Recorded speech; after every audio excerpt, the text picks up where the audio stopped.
Welcome, Fart Maniacs, to this edition of the Fartman Report. This one's going out to all my gambling gurus out there trying to make a dollar out of 15 cents in these tough economic times. I'm breaking down Game 2s of Round 1 in the Eastern Conference of Playoff NBA basketball. Let's start in South Beach, shall we? As I said in my previous report, I encourage Heat fans to dust off their brooms because this series will be a sweep. The game is on TNT, and with the network's investment in the Barkley-Wade duo, surely Dwayne will be implored to lead his team to a primetime victory. Heat incinerate the Sixers, burning their ass for a 95-85 win, sending Philadelphia back to the city of brotherly love, down 2-0. The second half of the TNT doubleheader is the Chicago-Indiana showdown. Pacers played their best in Game 1, leading throughout and still lost. D-Rose cemented himself as the MVP, not allowing his team to be defeated.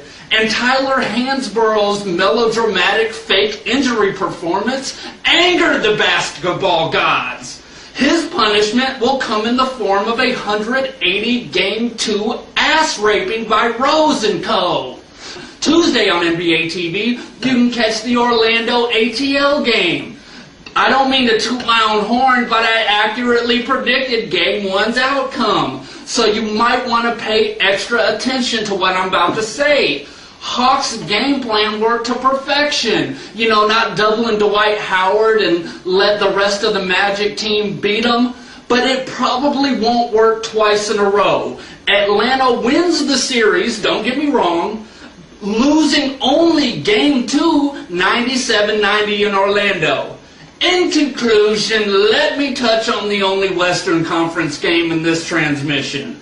Now, the more I hear the experts say that the Mavs will get blown out again this year, the more I am convinced that Dirk will give them a nice big shitburger to eat. Shout out to one of my favorite movies, Major League, and Charlie Sheen as the star of that one, but that's a side issue. Speaking of the real ducking Deutschman, despite him being a little off, he still scored 28, leading the Mavs to a Game 1 win over the Trailblazers. Portland coach Nick McMillan reaching for the refs as an excuse for losing Game 1 is not a good sign for Trailblazer fans. Nowitzki rebounds from his lackluster performance, penetrating the Portland perimeter defense, obtaining assistance from Jason Kidd as he wins the old point guard battle against Andre Miller.